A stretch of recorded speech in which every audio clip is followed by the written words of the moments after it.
Hi guys, today I want to share what I do as a part of my work life, and that is being a translator. In my case, it's specifically for theatre, and I'm sort of in the beginning of my career, like I'm just sort of getting my first commissions that I might be paid for.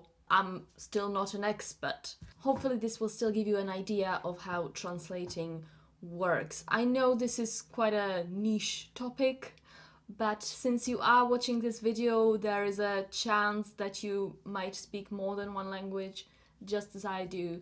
I only speak English and Czech, my native language.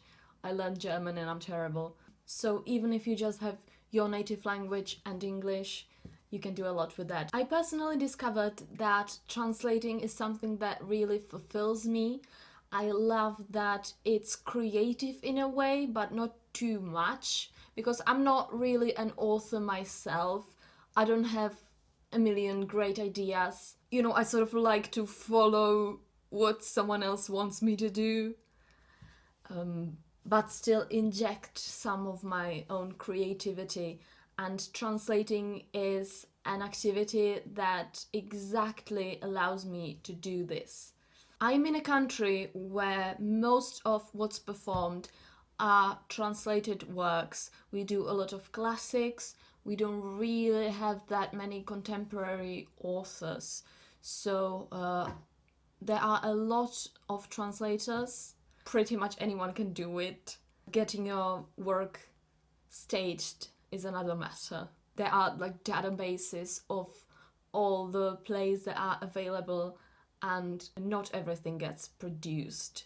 In the UK, I believe the situation is very, very different because most of the works are contemporary plays. Translating is not as common, and also a lot of plays are commissioned. So the translations are commissioned, I believe, and often from very, very famous playwrights who write their own version of the play. So the translation sometimes is not that faithful, or it's not a literal translation. Sometimes they also work from a literal translation.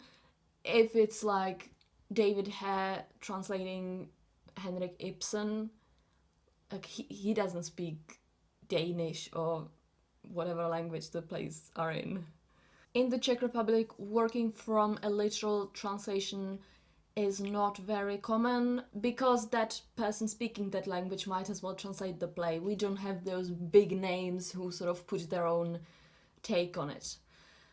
We generally strive to make the translation as close to the original as possible, which of course in some cases doesn't mean translating word for word, especially metaphors and plays on words.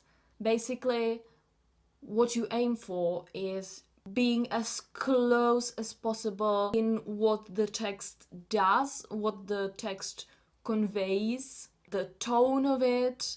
You are trying to be very, very faithful, but that does not mean word for word. It means the same impact. In regards to the practical side of things, or like the admin side, the important thing to know is that obviously you can translate whatever you want if you're just doing it sort of as a hobby in your own time. But if you want to have that translation official and have the potential of presenting it in public, you need to have a permission for that translation from the author.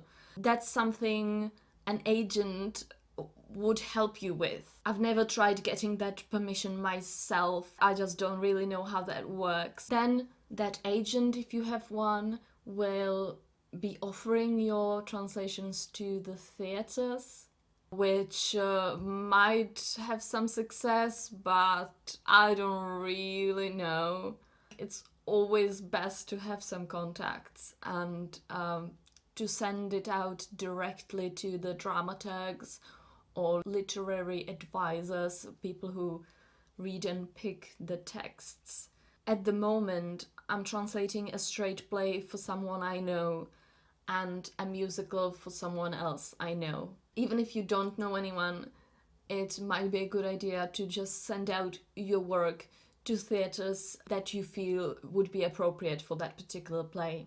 Okay, I hope I gave you a bit of an insight. Hope this wasn't terribly boring, I don't really know. I hope you're enjoying summer, and I will see you next time. Bye!